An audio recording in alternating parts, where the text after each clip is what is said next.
11 people so far.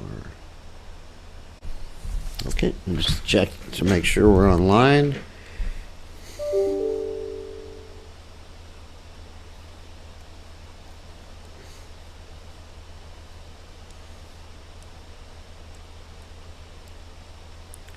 We are online. That's great. It is working. Okay, just check. Great.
Okay, let's see, where are we?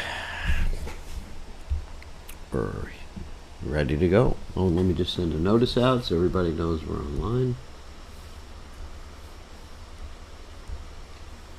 All right, 1, 2, 3, 4, 5, 6.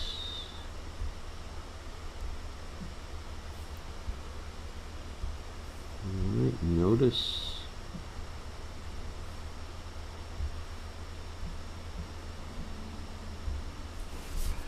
Okay, now we'll do our chanting.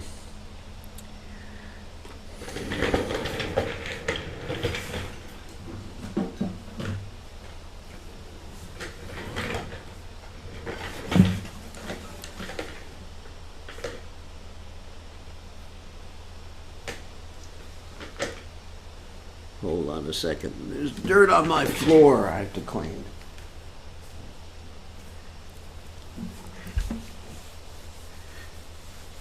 Can't find good cleaners nowadays. Okay. Exciting day.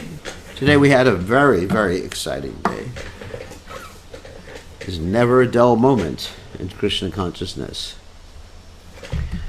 So we'll also chant this nice song, Oi Vaishnava Thakur, again, like we did yesterday. But that's all right. Because we need Prabhupada's mercy. After today, we need a lot of mercy.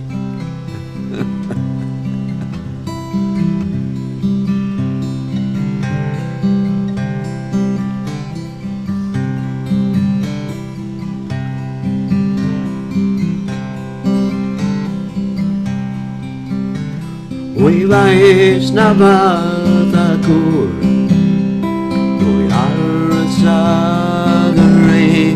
Say Karuna Kori, Diya Padachaya, Shoda He Amaya, Tumara Charana Dauri,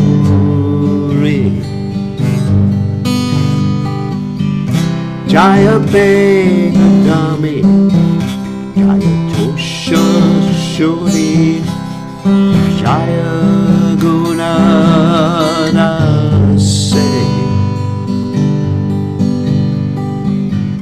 Jaya Satsanga, Dehaye Pare, Moshe Sangera Se. Ekage Amara Boy Bolo Hare Namasu Sankirtane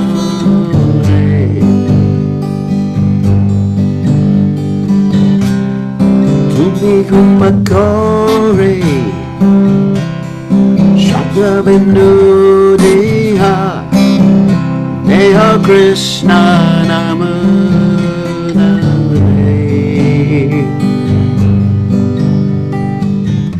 Krishna say Tomara Krishna Dite Paro Tomara Shikati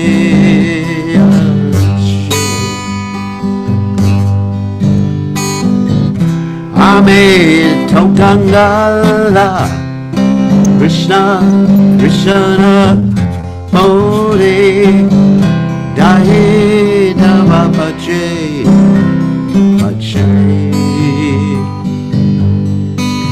Oe Vaishnava Thakur Doyar Sagar Eda Se Karuna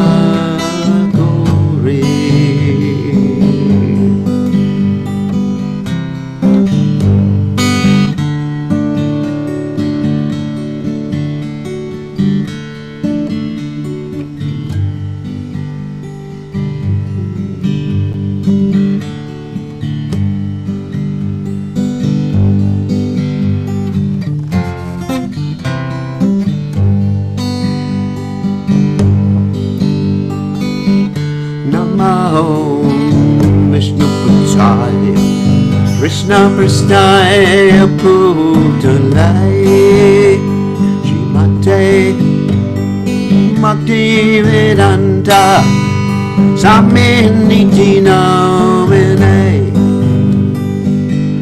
Namaste Saraswati Deve Gauravani Pracharine Sesha Junyavadi Vasyacha Desatarine Jai Shri Krishna Caitanya Prabhu Nityananda Shri Advaita Gadadhara Sivasadi Gaura Vrinda Jaya Shri Krishna Caitanya Prabhu Nityananda Shri Advaita Gadadhara Sivasadi Gaura Vrinda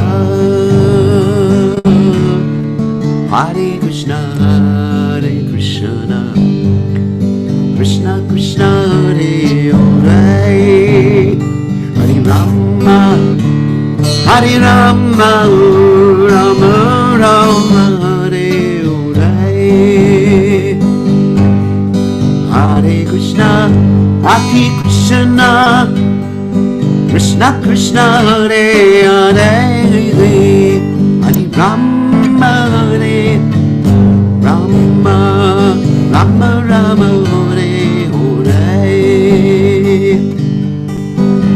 Prabhupada, Prabhupada, Prabhupada, Jaya Prabhupada, Prabhupada, Prabhupada, Jaya Prabhupada, Jaya Prabhupada, Haribo, Haribo, Haribo, Nichako, Haribo, Haribo. Haribo, Haribo. Jai Om Vishnupad. Paramahansa Parvacharya, also Tela Satashi Shimad, His Divine Grace. Avaya Chananada Bhaktivedanta Goswami. Srila Prabhupada Ki Jai. ISKCON Founder Acharya Srila Prabhupada Ki Jai. Anantakoti of Vaishnav Vrinda Ki Jai. Namacharya Srila Haridas Thakur Ki Jai. Param Se Kaho Shri Krishna Caitanya Prabhu Nityananda Shitvaita Gadadha Shiva Siddhi Gaur Bhakta Vrinda Ki Jai, Shri Shri Radha Krishna Gopika Shyam Kunda Radhakunda Giri Govardhan Ki Jai, Vrindavanam Ki Jai, Mathuram Ki Jai, Jagannatha Swami Ki Jai, Yamunamai Ki Jai, Shrimati Lasi Devi Ki Jai, Samaveda Bhakta Vrinda Ki Jai, Gaur Premananda Hari Hari Bol. All glories to the assembled devotees, all glories to the assembled devotees, all glories to the assembled devotees, all glories to Shri Guru and Gauranga, Srila Prabhupada Ki Jai, Nama Om Vishnu Padaya Krishna Prasthaya, Bhutale Srimati Bhaktivedanta Swami Namani Namaste, Saraswati Deve, Gauravani Pachani, Nivashesha, Shunyavadi Paschacha Deja Tarani. So Om Ganat Timidanda Shah. Gananjana Shalakaya Chakshuram Meditam Yena Tasmai Shigurave Namaha. I offer my respectful obeisances unto the lotus feet of my spiritual masters, Divine Grace A.C. Bhaktivedanta Swami, Srila Prabhupada, who so kindly opened my eyes with the torchlight of knowledge while I was blinded in the darkness of ignorance. Okay. So, we're going to continue with the Caitanya Charitamrta, and here we still find Lord Chaitanya Mahaprabhu preaching to Sarvabhauma Bhattacharya, who previously was trying to preach to him about Mayavad philosophy. So, Lord Chaitanya is bringing out many, many quotes from the Vedic literatures which show that Krishna is the Supreme Personality of Godhead. Not only that, but the personal form of the Lord is the highest aspect, and the impersonal comes from the personal rather than vice versa. Okay, let's continue and share the screen. Jaya Jaya Shri Caitanya Jaya Nityananda Jaya Dvaita Chandra Jaya Gaur Bhakta Vrinda Jaya Jaya Shri Caitanya Jaya Nityananda Jaya Dvaita Chandra Jaya Gaur Bhakta Vrinda Jaya Jaya Shri Caitanya Jaya Nityananda Jaya Dvaita Chandra Jaya Gaur Bhakta Vrinda. Okay. So, we're in text 168 in the 6th chapter of the Madhya Lila of the Caitanya Charitamrta. Vedana Manya Bolda Hayatan Nastika Vedashraya Nastikya Vada Bodhake Adhika whatever. The Buddhists do not recognize the authority of the Vedas, therefore they are considered agnostics. However, those who have taken shelter of the Vedic scriptures yet preach agnosticism in accordance with the Mayavad philosophy are certainly more dangerous than the Buddhists. So that's exactly what I said yesterday. Better to be a Buddhist than a Mayavadi, because a Mayavadi is misinterpreting the Vedic literatures to sort of try to prove, which they're not doing, to prove their devious nonsense demoniac points. Whereas the Buddhists, they're not using the Vedic literatures, they're just giving their own opinion. They say, forget about those Vedic literatures because they've been misused by people. What do we mean by that? Well, around the time the Buddhists appeared, Lord Buddha appeared, the Vedic literatures were being followed very strictly in one sense, not the purpose of the Vedic literatures. However, they were following many of the rituals in the Vedic literatures, and there was a class of persons called Brahmanas by birth that were declaring themselves the exclusive interpreters of the Vedic literatures and exclusive persons who could apply the Vedic literatures and understand the Vedic literatures. And because they had that exclusivity, that also gave them exclusivity in performing all the rituals. And that meant when you have an exclusive class who can perform the rituals, they can charge more. That, in common parlance, is called monopoly. And generally nowadays, if any, let us say, industry is a monopoly, in other words, all the different so-called competitors are working together, or there's no competitors, sometimes the government will break them up. So there's more competition, because competition is healthy. So because there was no competition as to who could be a Brahmin, because naturally you could only be a Brahmin if you were born in a Brahmin family. Because of that, guess what?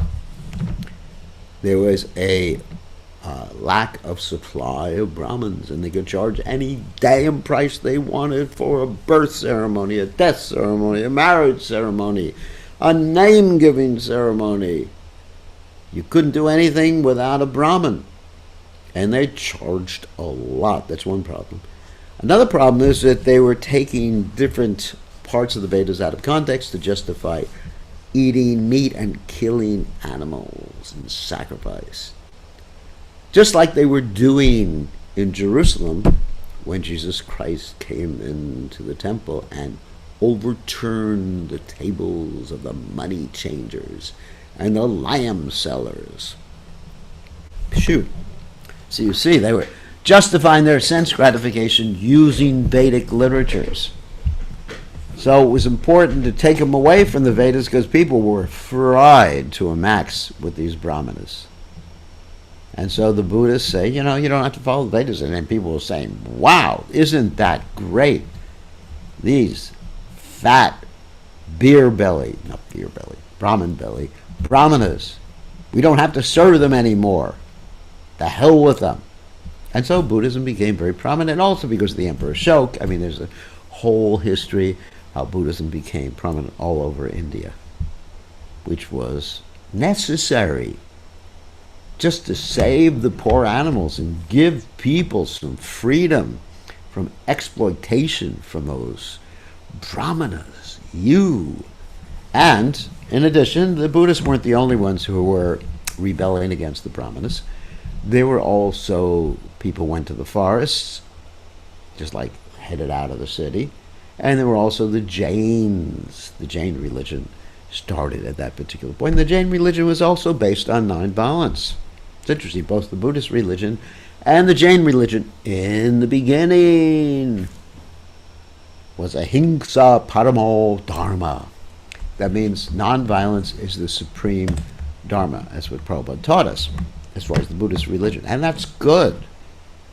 Because if you can stop animal killing, then just let them follow any philosophy to stop the animal killing. That's the first thing. And then once they can stop the animal killing, then you give them the real philosophy. And that's why Lord Buddha appeared. Because why? If people are killing animals, they will never understand spirituality. They may think that they're spiritual with their seances. Maybe you don't know what a seance is. That's where someone touches a table and the table rises into the air and they go, "Ooh, your grandfather's talking to you." Or they may think they're spiritual with their crystal balls. "Oh, I see in the future you're going to meet someone who's tall, dark, and handsome." Or they may think they're spiritual using astrology, or they may think they're spiritual using the Ouija board. These are all different, like, stupid stuff. Like that people think they're spiritual. But in any case, you cannot understand spirituality until you stop killing. That's the bottom line. There is no other way. That's why Prabhupada, when he was talking to even very elevated, prominent, let's say, Christians, he would always talk about that point. It says in the Ten Commandments, "Thou shalt not kill." I was just listening. Prabhupada was talking to one man, and Prabhupada said, Wasn't Jesus Christ intelligent enough to know when he used the word kill, or the Bible was intelligent, the Ten Commandments, when God used the word kill instead of using the word murder? Was he intelligent? Of course he was intelligent. He knew his language. God knew how to speak, and Jesus knew how to speak, obviously. So the Bhagavatam even corroborates this fact in the beginning of the 10th canto. But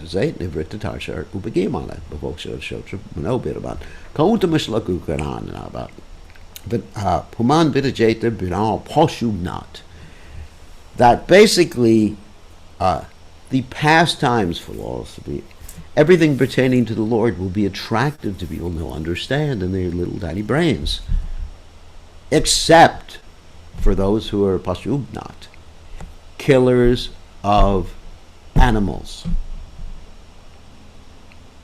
It is a fact. Someone may say, well, that's just material, killing animals. Okay, that's one argument they use. Yeah, but if one is not a human being or act like a proper human being or have some compassion, how do you even think about spirituality? Spirituality begins from the point when you're at least a little introspective, kind, and compassionate. If you're a cannibal, how can you be spiritual? The two don't mix. And that's what the Bhagavatam says. So then you may make the argument, you are killing the broccoli. The poor broccoli is causing so much pain. Well, because broccoli is our allotted food. Broccoli and kasha and all those nice things are allotted to human beings. Whereas animals are not the allotted food. And if you don't believe me, look at a person's physiology, look at a person's stomach acid, look at the size of the intestines, the lower intestines, of course. Look at the teeth. Do these look like teeth that are meant for eating meat? No. Just like it's a no-brainer. And, of course, Krishna says that one should offer a leaf, a fruit, a little water. Pashpam, pushpam, palam toyam, yome bhakta prayachati. So, anyway, and of course we offer everything to Krishna too. So the point is that unless they can't stop eating meat, they will never understand philosophy. So what the Buddhists did, or what Buddha did, taking people away from the Vedic literatures, was good, because they never understand it anyway. They stay with the Vedas and they engage in animal killing in the name of the Vedas. They're not following the Vedas. They never understand the Vedas. They'll never understand the purpose of the Vedas. They're meatheads. Sorry about that. I know that was a heavy statement to make. Forgive me, for I know not what I do. So anyway, purport. So here Prabhupada says, Lord Caitanya says, Mayavadi philosophy are certainly more dangerous than the Buddhists. Although the Buddhists are directly opposed to Vaishnava philosophy, it can be easily understood that the Shankarites are more dangerous because they accept the authority of the Vedas, yet act contrary to Vedic instruction. Vedashraya Nastikya Vada means agnosticism under the shelter of Vedic culture, and refers to the monistic philosophy of the Mayavadis. Lord Buddha abandoned the authority of the Vedic literature and therefore rejected the ritualistic ceremonies and sacrifices recommended in the Vedas. His nirvana philosophy means stopping all material activities. Lord Buddha did not recognize the presence of transitive forms of spiritual activities beyond the material world. He simply described voidism beyond this material existence. The Mayavadi philosophers offer lip service to Vedic authority, but try to escape the Vedic ritualistic ceremonies. They concoct some idea of a transcendental position and call themselves Narayan or God. Mayavadi sannyasis, they say, Namo Narayan. I offer obeisances to Narayan. It's pretty good. So I'm Narayan, you're Narayan, we're all Narayan, Namo Narayan. Well, if I'm Narayan, you're Narayan, then anything you own is mine, so give it to me. However, God's position is completely different from their concoction. Such Mayavadi philosophers consider themselves above the influence of karma, conduct, fruit of activities, and their reactions. For them, the spiritual world is equated with the Buddhist voidism. In the book, voidism means there's nothing. But their spiritual world, the Maya bodies, is very similar. It's just undifferentiated energy, which is pretty much the same thing as nothing, because there's no one to enjoy it or experience it anyway. What's the difference between nothing and no one? Because even if there's something and there's no one to experience it, and it's just as good as voidism. There's very little difference, this is what Prabhupada said, between impersonalism and voidism. Voidism can be directly understood, but the impersonalism enunciated by the Mayavadi philosophers is not very easily understandable. Now it's understandable, the concept of voidism. Of course, nothing is void. There is no void in the Lord's creation. Even if you take, in the laboratory, and I was a scientist before, you take something called a bell jar, and you pump all the air out. Let's see, you can pump all the air out. And there's a vacuum inside. Is it void inside? It's devoid of air, yes. It's devoid of prasadam, yes. But is it devoid of space? No. Ether? No. Akash? No. There's still space there. If there wasn't space, there wouldn't be a distance between one side of the jar and another side. So there's no void. There is a void, though. That's between the two ears of the Mayavadi philosophers. If you ever want to see a void, you just take a little scope and look in one ear, and you will see what a void looks like. Of course, Mayavadi philosophers accept a spiritual existence, but they do not know about the spiritual world and spiritual beings. But what's the use of a spiritual existence if there's no entities to experience the spiritual existence? It doesn't make sense. Okay, there's a spiritual existence. You can go there, but you won't be spiritual. You won't be anything. You'll just become one with the spirituality. You won't have any feelings. You won't be you. You will be you, I will be me, and we'll all be one happy family. No, we won't be a family. According to the Srimad Bhagavatam, this is a very famous verse, 10th canto, 2nd chapter, text 32.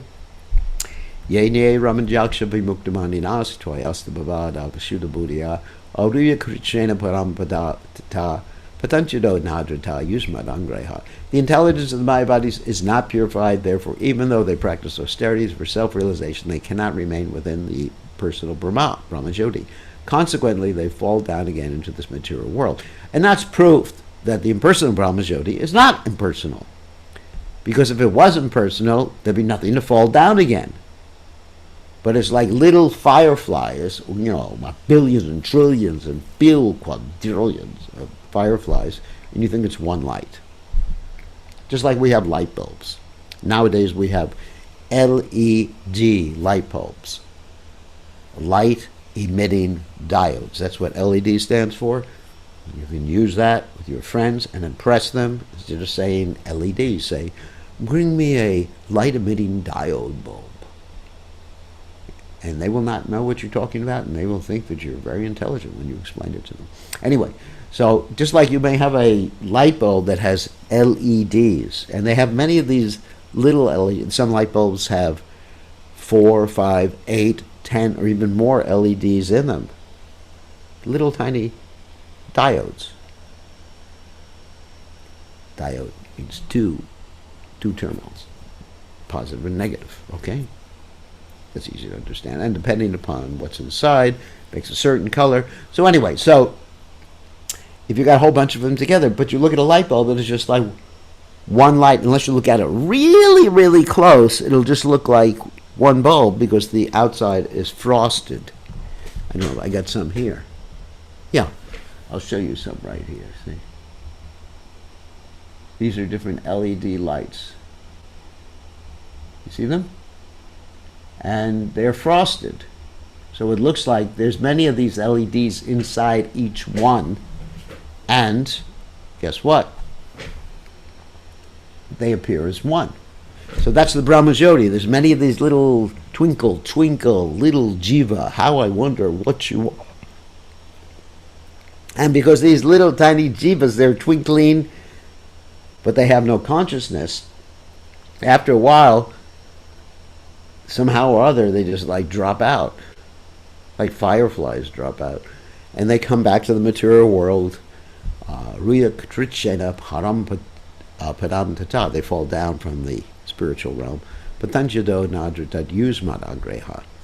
So it's not a permanent situation, whereas the devotees, when they go back to the spiritual world, there are relationships, there is fun, there's prasadam, there's whatever you want spiritually. No computers. But anyway, whatever your soul wants, you get, and you can just enjoy. Why would you leave such a place? It would be stupid. Why would you want to come and slum to the slum of the material world? Nasty place. It's actually, in other words, if you're wealthy, enjoying life, why do you want to go to prison? Makes sense. However, if you're in solitary confinement, which is like being in the Brahmajyoti, why would you want to go to a regular prison? Because at least you get a chance to do things there. Like if you're a really bad criminal in this world, they put you in solitary confinement in a cell where you don't get to see anyone else, and they just slip the food under the door, and you practically go crazy until you say, okay, I'll be a good guy. And then they let you associate with the other prisoners. That's why the Mayavadis come down. Because, they want to do something. The soul wants to do something. The soul is by nature active. The Mayavadi's conception of spiritual existence is almost identical to the negation of material existence. In other words, Mayavadi's conception of spiritual existence is just one, undifferentiated. It's the same thing as saying there's negation of material existence. In other words, to get there, you just have to. It's a negative. It's a negative type of aspiration. Okay. Their process is not this, not this, not that, and especially not variety. The Mayavadis believe that there's nothing positive in spiritual life. As a result, they cannot understand devotional service of the worship of the Supreme Person, Satchidananda Vigraha, from the Brahma Samhita 5.1. The Mayavadi philosophers consider deity worship and devotional service to be pratibimba vada, or the worship of a form that is a reflection of a false material form. Offenders. Thus, the Lord's transcendental form, which is eternally blissful and full of knowledge, is unknown to the Mayavadi philosophers. Although the term Bhagavan is explicitly described in Srimad Bhagavatam, they cannot understand. Bhagavan means full of all bhagas or opulences. Brahmeti Paramatmeti Bhagavaniti Shabdyate. The absolute truth is called Brahman, Paramatman, Bhagavan, Bhagavatam 1-11. The Mayavadis try to understand Brahman only, just the undifferentiated energy, which appears to be undifferentiated, or at most Paramatma, that means Krishna in everyone's heart. However, they're unable to understand Bhagavan. Therefore, the Supreme Personality of Godhead, Krishna says in the Gita, Mayaya Parita Kyanaha. That's from 7.15 in the Gita. Because of the temperament of the Mayavadi philosophers, real knowledge is taken away from them. Because they cannot receive the mercy of the Lord, they will always be bewildered by his transcendental form. Impersonal philosophy destroys the three phases of knowledge, jnana, yeya, and gyata. The knower, what is to be known, and the jnana, and knowledge. Okay, the knower, what is to be known, and knowledge. As soon as one speaks of knowledge, there must be a person who is the knower, the knowledge of self, and the object of knowledge, which is what I just said. It has to be someone who knows. I know this world is false, but I doesn't exist, the world doesn't exist, and false doesn't exist, according to the Mayavadis. According to the Mayavadis, to say the world is false is, one sense, not true, because false indicates a category. Anyway, that's, if you really get into this whirlpool of Mayavad philosophy, you won't be able to understand a damn thing. Mayavad philosophy combines these three categories. Therefore, the Mayavadis cannot understand how the spiritual potencies of the Supreme Personality of Godhead act. Because of their poor fund of knowledge, they cannot understand the distinction in the spiritual world between knowledge, the knower, and the object of knowledge. Object of knowledge is Krishna. Krishna is the knower. We're also the knower. And the knowledge is that Krishna is tu Bhagwan Swayam. Because of this, Chaitanya Mahaprabhu considers the Mayavadi philosophers more dangerous than the Buddhists. Shoo-wee. I'll tell you an interesting story. Oh my God. I was visiting an ashram of Mayavad people who actually had a very, very, very prominent magazine. I'm not going to mention the magazine because I don't want to offend anyone. Anyway, their magazine was read by Hindus all over the world. It was the most prominent Hindu magazine. And I was visiting their ashram on an island in Hawaii. It was called Kauai. Hawaii is composed of several different islands. So this Kauai Island is very beautiful. I mean, amazingly beautiful. It's like the Garden Island is like going back to the Garden of Eden. Except you don't run into Adam and Eve and nobody's wearing fig leaves there. So I went to Kauai. And I went up to their ashram. And Mayavadis. I made friends with the chief Mayavadi with the big beard. And then I found out, I'm not going to tell you what else I did there. I did not smash them. I was a gentleman. Believe me. Didn't make any funny jokes about Mayavadi stuff there. They gave me something to eat, which I prayed to Krishna wouldn't get contaminated from. Anyway, so because I had to be a good guest.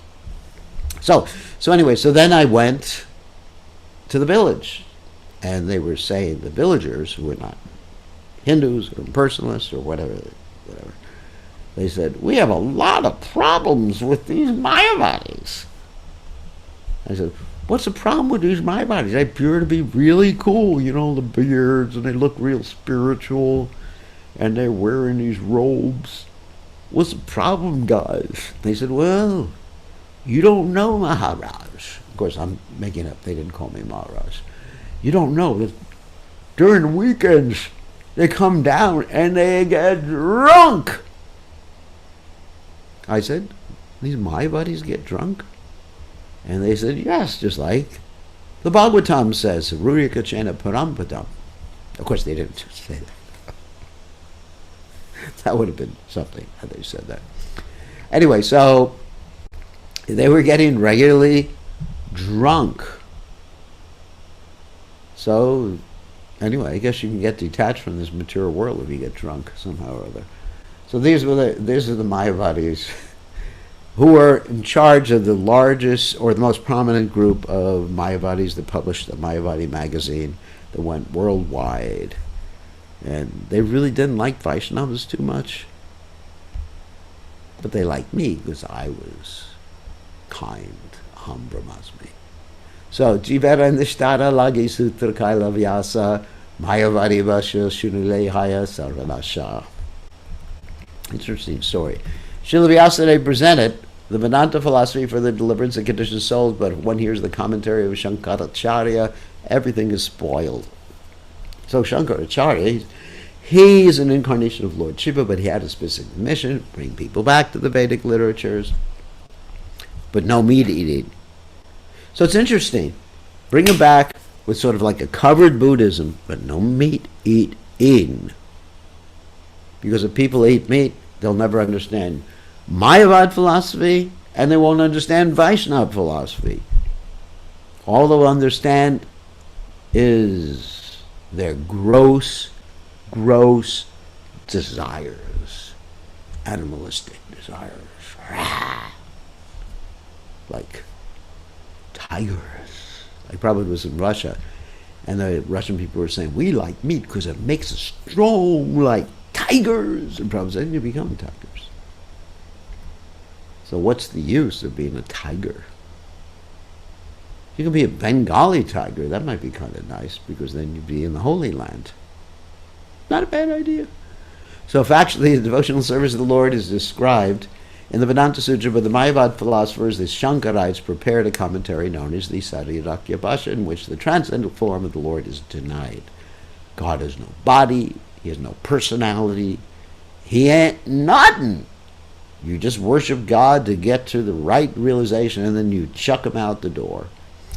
That's their philosophy. The Mayavadi philosophers think that the living entity is identical with the Supreme Soul Brahman. In other words, we're all one. Their commentaries in the Vedanta Sutra are completely opposed to the principle of devotional service. Chaitanya Mahaprabhu therefore warns us to avoid these commentaries. If one indulges in hearing the Shankarite Caritamrta Bhashya, he will certainly be bereft of all real knowledge. But it's like hearing blasphemy of your spiritual master or someone you love. It's too painful. Well, God has no form. He's blind, deaf, dumb. Yuck.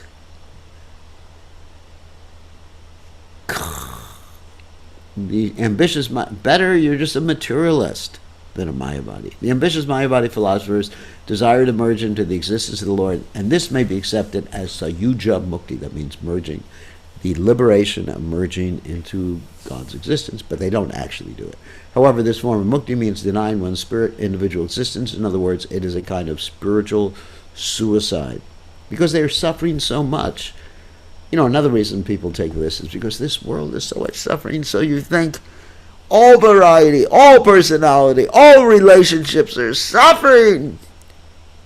Let me end all relationships, end all variety, end all, and then suffering. Boom! This is absolutely opposed to the philosophy of Bhakti Yoga. Bhakti Yoga offers immortality to the individual conditioned soul. This world is a reflection of the spiritual world. So if you go back to the spiritual world, you simply get Satchidananda. If you merge in the Brahman, you simply get Sat, which doesn't satisfy you. If one follows a Mayavad philosophy, he misses his opportunity to become immortal after giving up the material body. The immortality of the individual person is the highest perfectional stage a living entity can attain. Immortality, of course, we're always immortal. The soul is always immortal. It's not that you attain immortality. However, you realize your immortality, and your form doesn't change in the spiritual world. So even though the soul is immortal, we experience our existence as a mortal existence. Dehino smin, yata dehi, komaram, jovanam jara. Where is my little baby's body? Where is the body that I joined the Krishna consciousness movement in, that young, handsome, brahmachari body? What happened to it? How did I get this old, creepy body? So I'm mortal. The body's mortal because I'm identifying with the body. If I don't identify with the body, if I identify with my spiritual body, what is my spiritual body? It's servant of Krishna, one of the 5 rasas. You know, you're just adoring Krishna, or you're serving Krishna, or you're the friend of Krishna, or the parent of Krishna, the conjugal lover of Krishna, or you're assisting those who are in those different rasas, and you keep that identity. Hey, you don't have to give it up. Even in this lifetime, we're changing our identities. You know, a baby, that's a baby's identity. A little kid going to school, a teenager is another identity. Oh, my teenage years are really the worst years. And traumatic. And then the marriage is another identity. I belong to you, you belong to me, eternally. And then old person has another identity. You don't change. And even if I take birth again in this material world, my identity as a devotee will always be there. I mean, body will change. So I'm immortal. I've gotten immortality. That's cool. The immortality of an individual person is the highest professional stage a living entity can attain. And I've attained immortality. And you can too. We can give you the Amrit. Just like the demigods and the demons, they were churning the ocean of milk to get the Amrit. And Dhanvantari came out with the Amrit and was stolen by the demons, and the demigods got it back.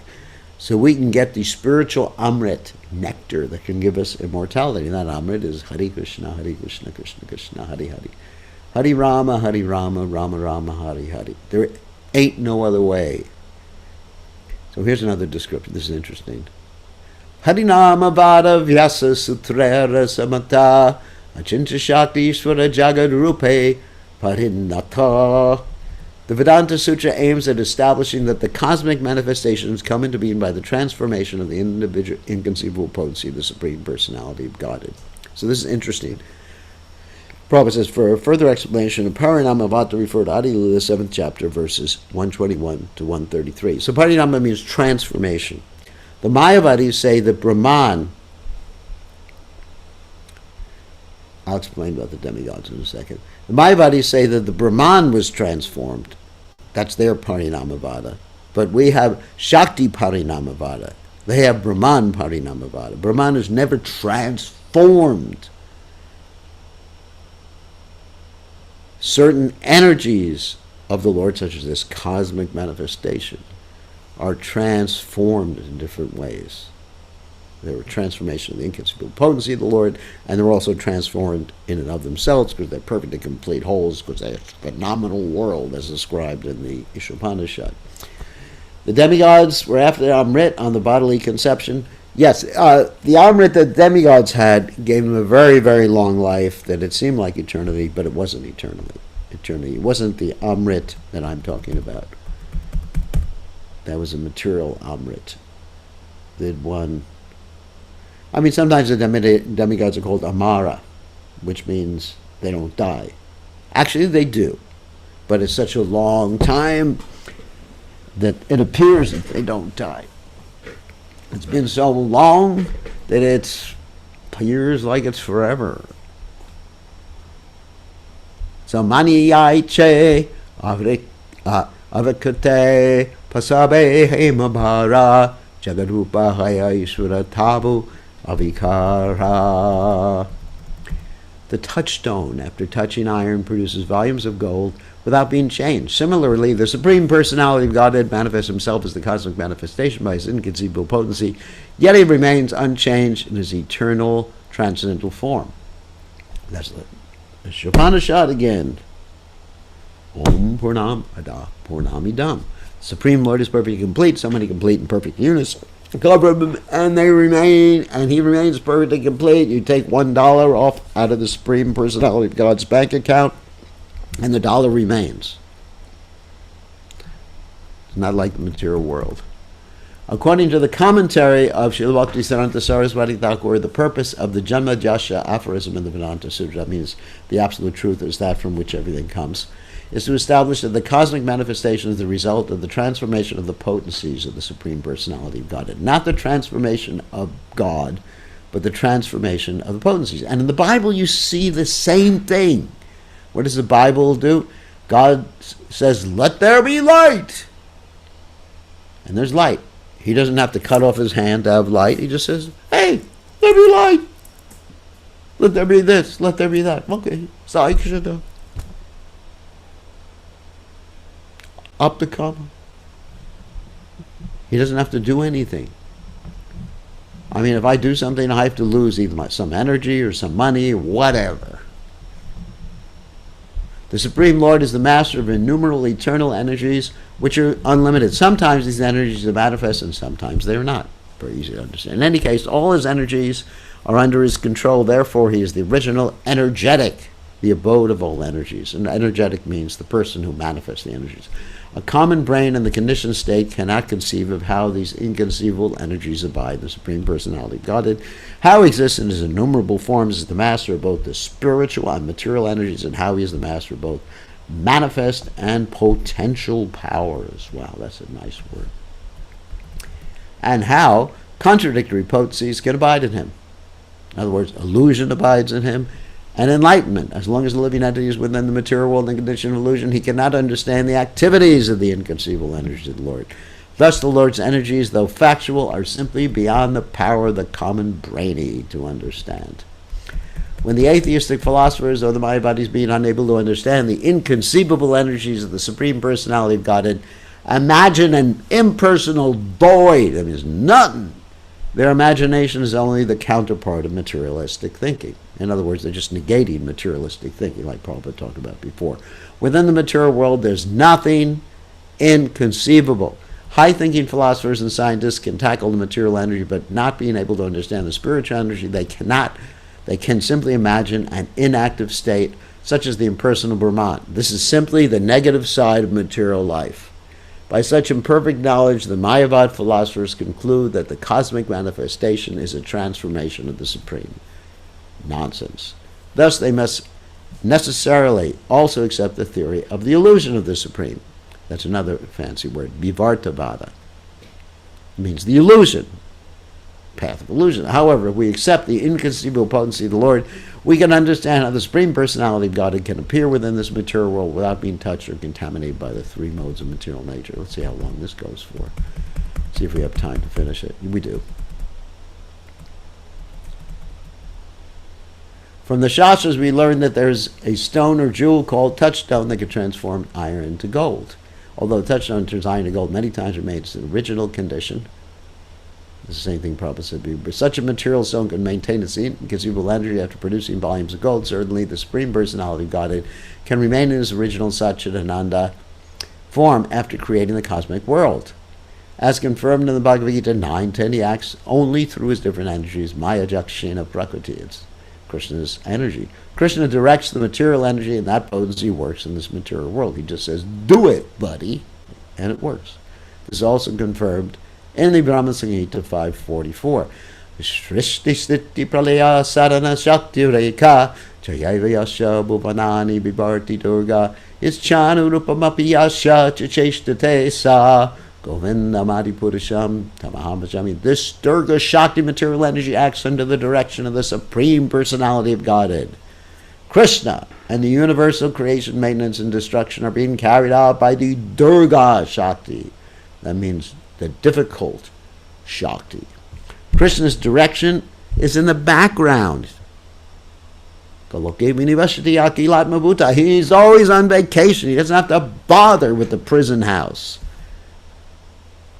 The conclusion is that the Supreme Personality of God remains as he is, even though directing his energy, which makes the diverse cosmic manifestation work so wonderfully. When we say he's directing the energy, he's just willing it to work.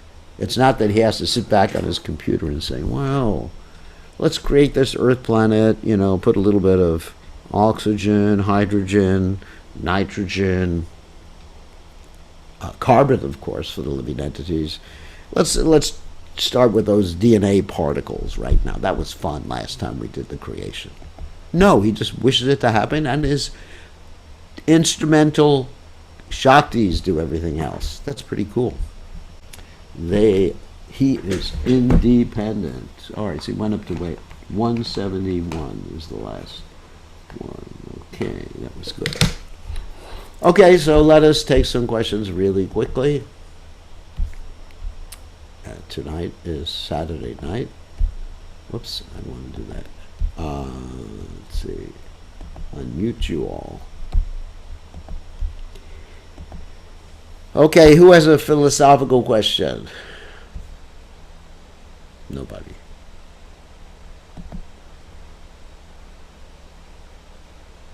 Nobody? Okay, who's that? Oh, okay. So, what's your question?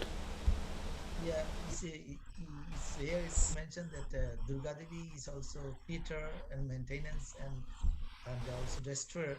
But generally, we saw that there is a destroying. Shiva is destroying, and Brahma is creating.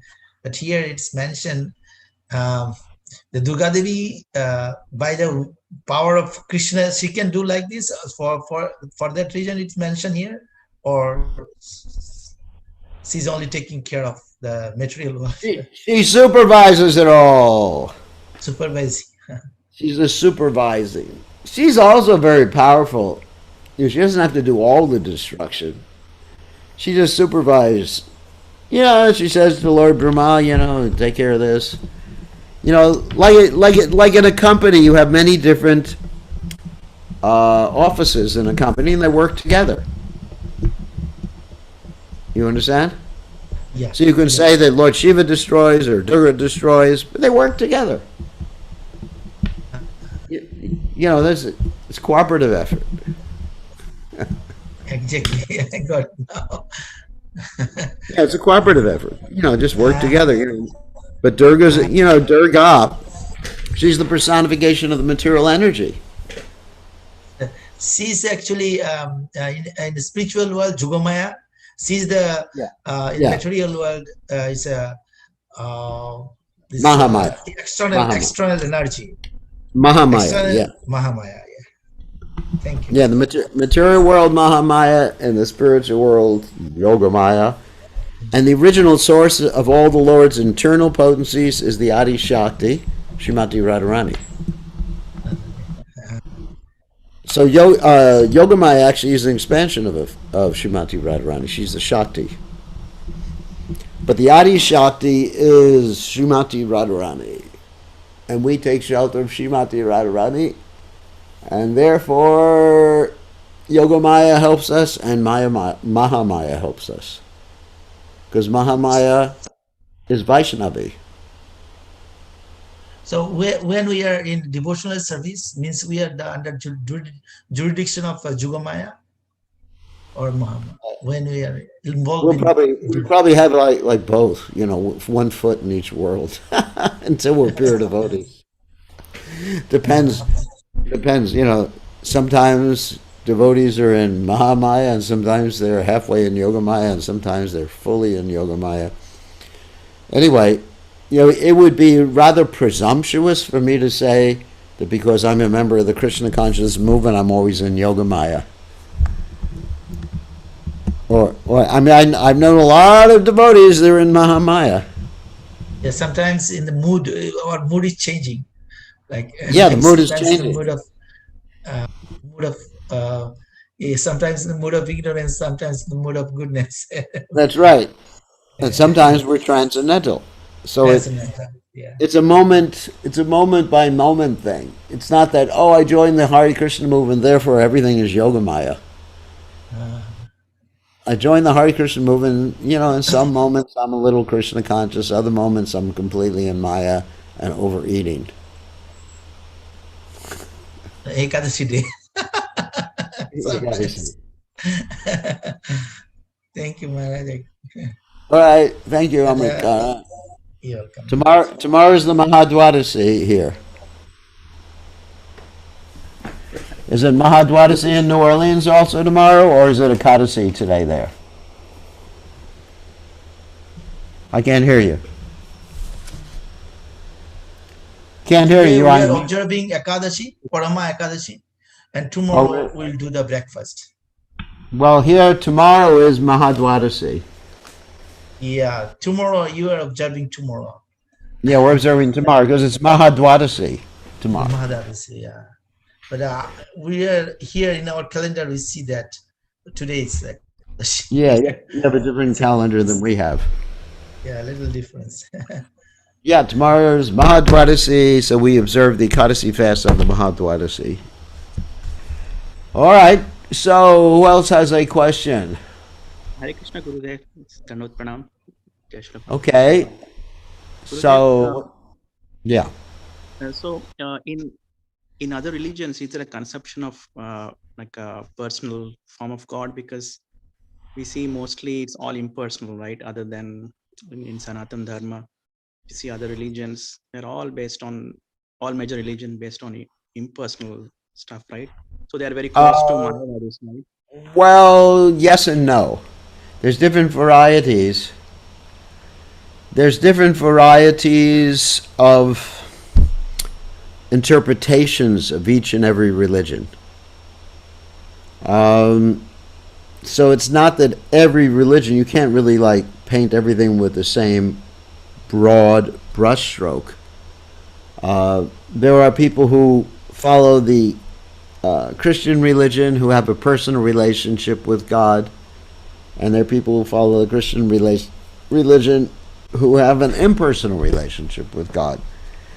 As far as how many of each, and so the same thing with the Jewish religion, and also there's bhakti aspects in the Muslim religion too.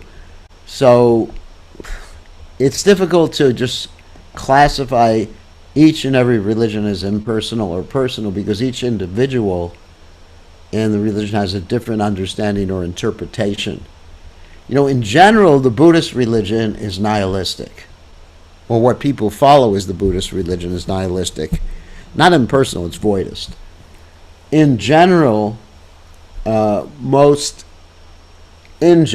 if I had to say the majority of people who are Christians or Muslims or Jews, their understanding is rather impersonal. But you will find a minority of people in those religions who have some concept. There's certain Christians who talk about, like a nun in Christianity would consider themselves to be the bride of God. So there's even a, let's say, a Sringara or a conjugal concept in relationship to God in some religions.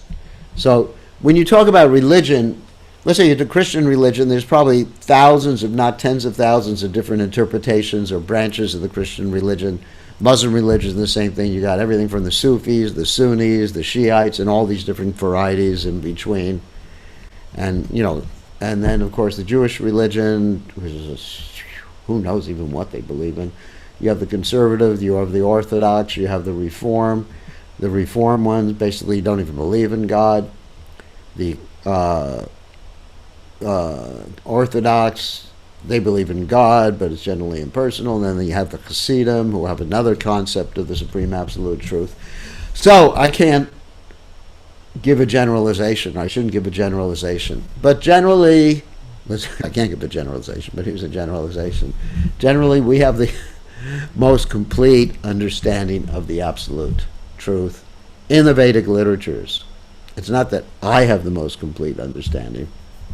It's that the Vedic literatures are the most precise, philosophically precise literatures that deal with the absolute truth on the planet.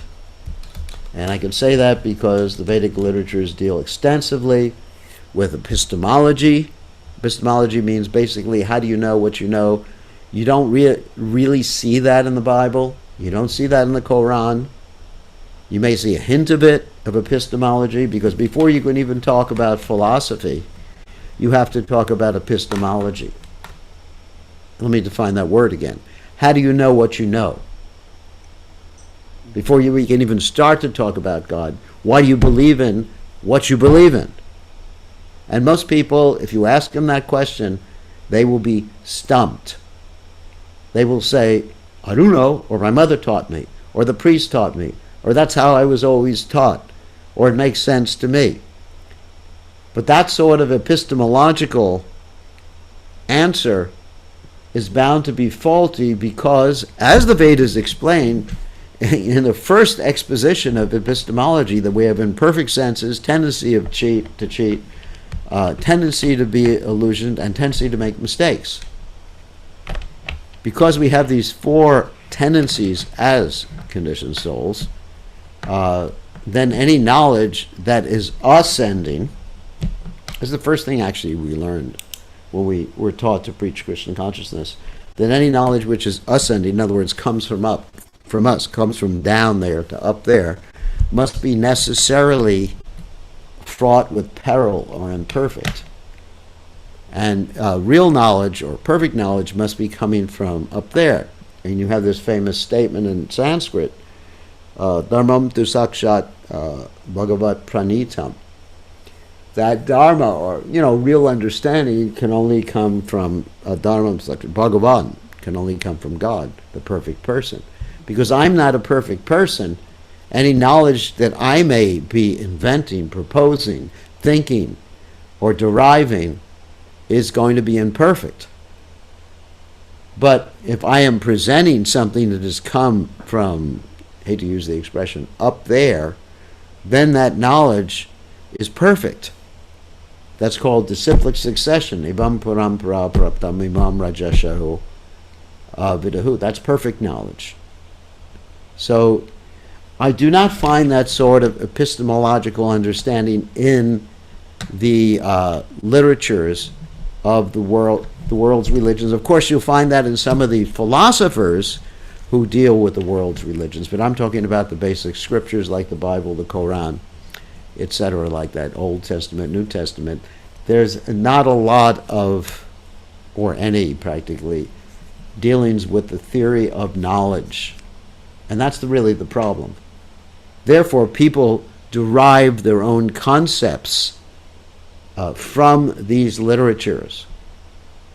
So everybody understands that? Like if you have no understanding of how to ascertain what is real knowledge or what is faulty knowledge, then you'll be left to your own devices to try to come up with some knowledge. Does that make sense? Descending process. Anyway, that's one of the first things that Prabhupada taught us. The descending process. How do we know what we know? And anyway, that's it. That's very important. So anyway, that's why in every religion, in every religion in the world, there's so many varieties of understanding of whether the soul is eternal, whether some religions actually think that we are a body that has a soul. Of course, our philosophy is we are a soul that has a body. You understand? They switch it around. They think, I am the body, and my body has a soul. But many people who are so-called religionists think, I am a body, and my body has a soul. But we think, I'm a soul, and the soul possesses a body. There's quite a bit of difference in that, in the two expressions. That a soul has a body, or a body has a soul. And therefore, then you find there is dependence in their many philosophies upon the body. And then some religious people will think, so-called religious people will think, that when you go to heaven in the same body. That's why you have to preserve the body. I don't think like that. That's why you have so many cemeteries around the world. Because people are thinking, at the day of judgment, and this is generally the Middle Eastern religions, they think like that. Middle Eastern religion means Judaism, Christianity, and the Muslim religion. They're all basically the same religion, just change a few words here and there. But you got basically the Middle Eastern religions are basically the same thing, just with different varieties of rituals. So basically, that's why you have burials. Because at the time of judgment, those bones will rise again. The tomb will open up, and out you will come from your coffin, and then you'll go back to God. And that's a pretty nasty way to think of things. And therefore, what we do is we cremate the body. Because the soul, being different from the body, will not hang around a cremated body. Also saves a lot of space. So you don't have to pay rent on some space to keep your body in for the next 10,000 years and have people come and pay obeisances to your body, which is actually ghostly. So we don't want to do that. So anyway, so as far as what different religions believe, they believe in a plethora. That means unlimited amount of things. And I'm not responsible, and I'm not going to go through what each and every branch of every religion, because I'd be here until hell freezes over if I was to do such a thing like that.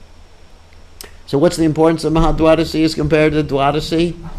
Well, if a Ekadasi is impure, mixed, it's a mixed Ekadasi with 2 days in it, Lord Caitanya and the Vedic literatures, the Hari Bhakti Vilas says, in that particular case, you don't fast on the Ekadasi, you fast on the Dwadashi, the day after. It's called a Maha Dwadasi, not a Maharaj Dwadasi. Then Lila Kant wrote down a Maharaj Dwadasi. That's interesting. It's called a Maha Dwadasi, which means a great Dwadasi. Dwadasi means 12, and it's the 12th day after the full moon or the new moon, and Ekadasi is the 11th day after the full moon or the new moon, and the Dasami was the 10th day. Anyway, so today, where we are, is a regular, but it's a mixed Ekadashi, so we don't fast on today, we fast tomorrow, which is a Mahadwadasi, and this is what Lord Chaitanya Mahaprabhu described, but each and every part of the world it's different, because the moon cycle is different, and we need a computer to figure out where the moon is in each part of the world, so you understand where the moon cycle is, so you understand which day the Ekadasi is, which day Janmashtami is, and sometimes you'll have Janmashtami one day in India, another day in the United States, and or vice versa. So we have to end now. Thank you very much. We'll see everybody tomorrow evening. All glories to His Divine Grace, Srila Prabhupada.